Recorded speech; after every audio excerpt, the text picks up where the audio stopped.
جو لوگ کمزور ذہن رکھتے ہیں ساری زندگی فیصلہ ہی نہیں ہوتا، کوئی ڈرتے رہتے ہیں، سہمے سہمے وقت گزارتے ہیں اپنے آپ کو فکری یہ جو ایمان ہوتا ہے یہ بندے کو طاقتور کرتا ہے، بندہ مضبوط ہو جاتا ہے۔ مجھے بتائیے نا، جب ایمان پکا ہو کہ روزی دینے والا اللہ ہے تو پھر بندہ کسی مالدار آدمی کے پیچھے کبھی بھاگتا ہے، کبھی کسی بڑے آدمی سے ڈرتا ہے؟ جب اسے پتا ہو کہ عزت اور ذلت اللہ کے دستے قدرت میں، پھر وہ سیاستیں سازشیں یہ کام کرتا ہے۔ تو پہلے تو مضبوطی ایمان درکار ہے ہمارے بچوں کے اندر، ہمارے مزاجوں کے اندر۔ جب تک وہ مضبوطی ایمان، حضرت مولا علی شیر خدا کرم اللہ تعالی وجہ الکریم ایک دفعہ بڑے علیل ہو گئے، کمزوری آ جاتی ہے، بندہ بیمار ہو جاتا ہے۔ تو ہمارے ہاں بیمار لوگ بعض اوقات ایسا جملہ بولتے ہیں جو کفر کے زمرے میں چلا جاتا ہے۔ آپ پریشان ضرور ہیں، تکلیف میں ضرور ہیں، لیکن آپ بات وہی کریں گے جو شریعت اجازت دیتی ہے۔ حضرت علی شیر خدا شدید علیل تھے، ایک صحابی تیمارداری کرنے گئے تو حضرت مولا علی کا چہرہ دیکھ کے پریشان ہو گئے، کہنے لگے آپ تو بڑے سخت علیل ہیں، اللہ خیر کرے، اللہ تعالیٰ آپ کو صحت دے۔ تو حضرت علی کہنے لگے تو فکر نہ کر، مجھے اس بیماری سے کچھ بھی نہیں ہوگا۔ نے کہا کیوں؟ فرمانے لگے مجھے نبی پاک علیہ السلام نے فرمایا تھا علی اس وقت دنیا سے جاؤ گے جب داڑھی خون سے رنگین ہو جائے گی،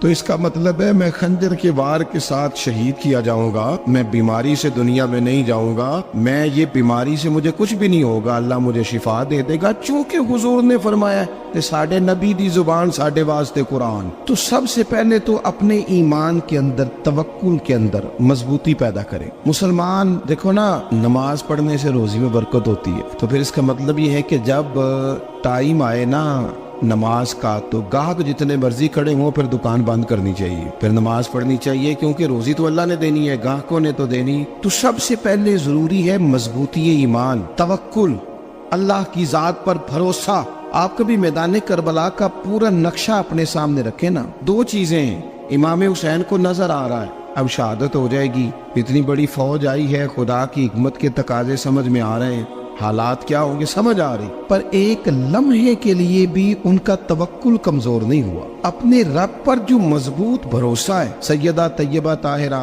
حضرت فاطمہ الزہرا رضی اللہ تعالیٰ عنہا اونٹ کے بالوں کی بنی ہوئی چادر اوڑھ کر چکی پیس رہی تھی۔ یہاں بیویاں بڑا روتی ہیں، غریبی بڑی ہے، بڑی غریب بھی ہے، حالانکہ اب کون بندہ پیوند والے کپڑے پہنتا ہے جی؟ اب تو بڑی مشکل سے وہ لوگ ملتے ہیں جو جوتا ٹوٹ جائے تو گانٹھ کے پہنے، ورنہ تو نئے جوتے آ جاتے ہیں۔ حضرت سیدہ پاک اونٹ کے بالوں کی بنی ہوئی چادر اوڑھ کے چکی پیس رہی تھی۔ نبی پاک صلی اللہ علیہ وسلم نے دیکھا، آنکھوں میں آنسو ضرور آئے، پر محبوب نے فرمایا فاطمہ دنیا میں تھوڑی سی تکلیف برداشت کرو، قیامت کی ساری عزت اللہ آپ کو ہی عطا فرمائے گا۔ تو توکل کی مضبوطی، اللہ کی ذات پر بھروسہ، اپنے رب کریم کے ساتھ امیدوں کا وابستہ کرنا، اس سے مضبوطی آئے۔ دوسرا فرمایا وَعَمِلُوا الصَّالِحَاتِ، بہترین عمل کیا جائے زندگی میں، نیک اعمال کیے جائے، وقت ضائع نہ کیا جائے، ہر وقت کوئی نہ کوئی کام بندہ کرتا رہے۔ یہاں بہت سارے لوگ ہیں جن کو لوگ نیک کہنا شروع کر دیتے ہیں نا، وہ سمجھ لیتے ہیں شاید ہم سچی مچی نیک ہیں۔ لوگ جو کہتے ہیں حضرت صاحب کی بلا، پیر صاحب کی بلا، میں یہ طالب علموں کو، دوستوں کو، بلکہ اپنے آپ کو بھی کئی دفعہ کہتا رہتا ہوں، اپنے آپ کو سمجھاتا ہوں کہ یہ لوگ تجھے کہہ رہے ہیں حضرت صاحب، یہ تو رات کو تو اپنے آپ سے پوچھنا، اپنے رب سے پوچھ، کبھی موقع ملے تو اپنی گریبان میں جھانک، غور کر کے تیری کیفیت کیا ہے، تنہائی میں تیرا دل اللہ سے جڑتا ہے کہ نہیں، عبادت میں دل لگتا ہے کہ نہیں، خدا کا خوف دل میں رہتا ہے کہ نہیں، غریب کی محبت، عزیزوں قربت والوں کا احساس طبیعت میں موجود رہتا ہے کہ نہیں۔ ویسے تو میرا مطلب ہے، لوگ کہہ دیتے ہیں حاجی صاحب آپ بڑے سخی ہیں، تو اس سے تو نہیں نا بندے نے سخی ہونا، سخی تو تب ہونا ہے جب اللہ کی بارگاہ میں مقبول ہوگا۔ اعمال صالحہ، نیک کام، اور وہ کرتا رہے بندہ، کوئی بھی کام اسے نیکی کا مل جائے نا۔ دیکھنا اپنا معیار ہر انسان نے بنایا ہوتا ہے کامیابی کا۔ کچھ لوگوں کا خیال یہ ہوتا ہے کہ بچے میرے پڑھ گئے، اپنی اپنی جگہ پہ سیٹ ہو گئے، میں اب بڑے سکون میں ہوں۔ کچھ کی رائے یہ ہوتی ہے کہ میں نے سب بچے بچیوں کا بیاہ کر دیا ہے، گھر میرا بن گیا ہے، اب میں بڑے آرام میں ہوں، قرار میں ہوں، سکون میں ہوں۔ تو اپنی اپنی رائے ہوتی ہے، لیکن حقیقت وہ ہے، اصل وہ ہے جسے اللہ کے قرآن نے بیان کیا۔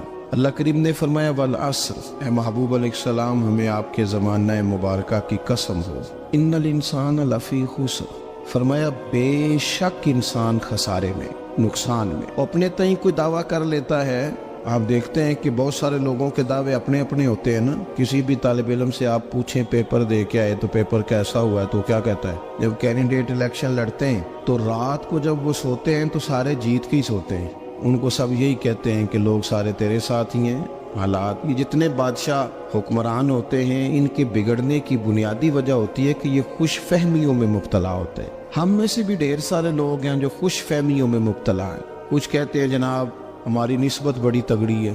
بھئی نسبت تو امام حسین سے تگڑی تو کسی کی نہیں نا. تو ساری رات نماز پڑھتے تھے، روزے رکھتے تھے، اللہ کو یاد کرتے تھے. آپ خالی نسبت پر بیٹھ کر عمل چھوڑ جائیں تو یہ کیسے ممکن ہے؟ تو اپنے اپنے تئیں لوگوں نے معیار کامیابی کے قائم کر لیے ہیں. اللہ فرماتا ہے کہ محبوب مجھے قسم ہو زمانے کی، انسان نقصان میں. یہ دن بدن جو وقت گزار رہا ہے تو اس کا نقصان، اس کا خسارہ، اس کا گھاٹا بڑھتا جا رہا ہے. روز نقصان میں. کتنا کتنا عمر کا حصہ لوگوں نے ضائع کر دیا. کتنے کتنے بہترین لوگ تھے لیکن روزی روٹی کے پیچھے وقت سارا برباد ہو گیا. یہ رزق حلال کے لیے دوڑ دھوپ ہو وہ تو بڑی بات، لیکن تکبر کے لیے اور خواہشات، بیجا خواہشات کی تکمیل کے لیے، ایک دوسرے سے آگے بڑھنے کے لیے بڑا وقت ضائع کیا لوگوں. اچھا کوئی بھی نہیں جیتا، خاندانوں میں بھی کوئی نہیں جیتا، برادریوں میں بھی کوئی نہیں جیتا، پر لڑائی ساری زندگی کی ہے. میں نے آگے گزرنا ہے، میں نے آگے، حالانکہ کوئی کسی کو جیتنے دیتا ہی نہیں. اپنے اپنے تئیں لوگوں نے معیار قائم کیے کامیابی